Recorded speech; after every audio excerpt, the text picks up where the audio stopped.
महाराज जी, क्या पति पत्नी का साथ 7 जन्मों का होता है? और अगर पति या पत्नी ये सब बेकार की बात है। महाराज जी, संसार में ऐसा कहा जाता है। जीव अपने कर्मानुसार आकर के संयोग वशात इस जन्म में बना है आकर के। अगर परस्पर आसक्त हो गया तो हो सकता है अगला कोई भी योनि मिले। तो जरूरी थोड़ी है अगर आप स्त्री में आसक्त हुए तो वो पत्नी थोड़ी बनी रहेगी। पुरंजनोपाख्यान है भागवत में, पुरंजनोपाख्यान। उसमें पुरंजन भ्रमण कर रहा था तो एक बहुत सुंदर महल देखा, बगीचा देखा, 9 द्वार का महल, विविध प्रकार की भोग विलास था। उसमें एक सुंदरी को देखा जिसका नाम पुरंजनी था। वो अपने अंगरक्षकों के साथ घूम रही थी, आसक्त हो गया। वो भी स्वीकार कर लिए दोनों। पूरा विवरण वो अध्यात्म का विवरण है। इसी बुद्धि पुरंजनी है और जीव पुरंजन है। और ये 9 द्वारों वाला ये पुर है। वो पुरंजन जब पुरंजनी में आसक्त हुआ, मरा, तो वो स्त्री बना जाके। और पुरंजनी अन्यत्र कहीं जन्म ली, लेकिन वो स्त्री बना जाके। वो जिस राजा की पत्नी बना जाके, वो राजा उससे बहुत प्यार करता था। अब वो वैसी राजा पे आसक्त हो गई। राजा युद्ध में मारा गया।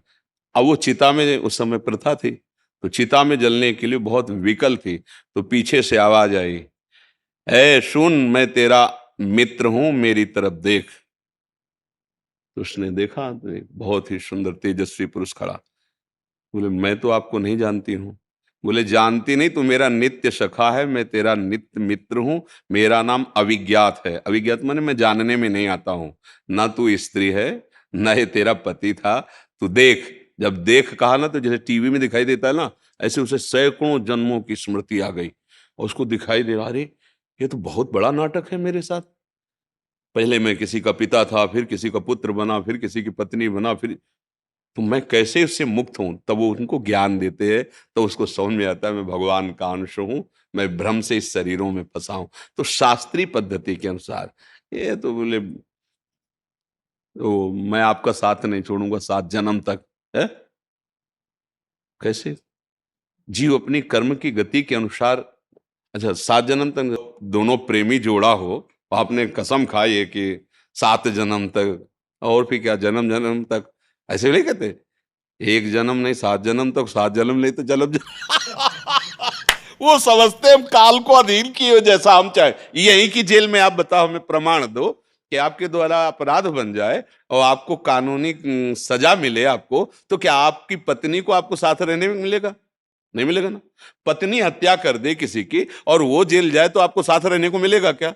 तो यही तुम 7 जन्म नहीं निर्वाह कर पा रहे, तो आगे क्या बात बोलो? फेल हुआ ना ये बात 7 जन्म वाली। आगे तो अलग बात, पत्नी अच्छे कर्म करेगी तो स्वर्ग जाएगी, तुम गलत कर्म करोगे तो नरक जाओगे। वो क्या बनेगी, वो क्या, अलग अलग खेल। एक महात्मा में दृष्टांत में बताया था कि एक गांव के परिवार में संत जन आया करते थे। तो पत्नी बड़ी श्रद्धावान थी, वो सत्संग सुना करती थी। पत्नी के ऐसे भाग्य थे कि पति बहुत ही बहिर्मुख, इधर उधर आचरण करने वाला।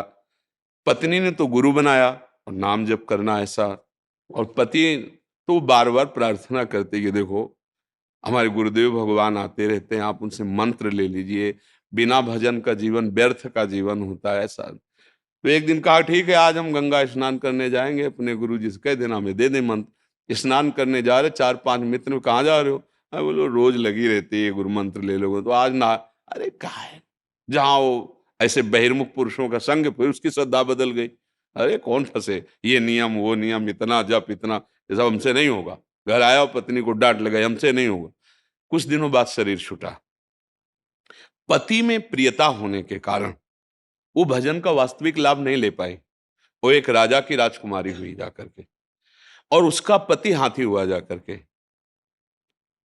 अब वो पशु देह में जब वो राजकुमारी को देखता, तब उसको समझ, ये मेरी पत्नी है। उसको पत्नी के भजन के प्रभाव से संबंध का बहुत बड़ा लाभ मिलता है। वो तो ये तो राजकुमारी हुई और मैं हाथी के शरीर में हो गया।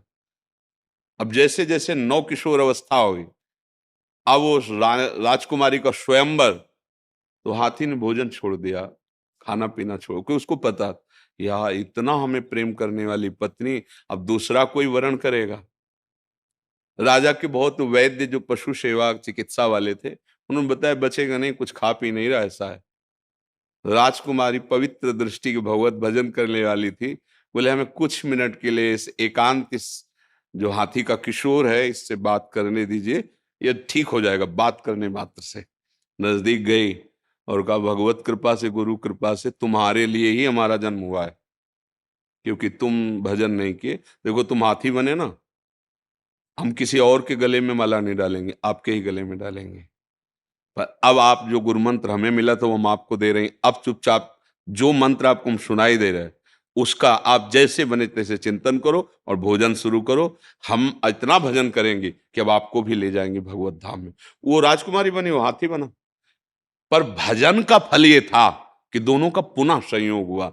तुम्हारे केवल कहने से नहीं होगा कि हम साथ जिएंगे साथ मरेंगे। जब यहाँ की जेल में साथ कितना मिलना होता है, आप अंदर से और वो बाहर से, वो भी वहां खड़े हुए हैं, समय पूरा हुआ खत्म, कह दो नहीं एक दिन नहीं मिलेगा आपको। तो ऐसे ही तो हमारा भारतीय कानून है, फिर वैदिक सिद्धांत, और जो जो कर्म करोगे एक एक क्षण का मिलेगा। तो हमारे अध्यात्म मार्ग के अनुसार ये झूठी बात है, इसमें कोई दम नहीं है।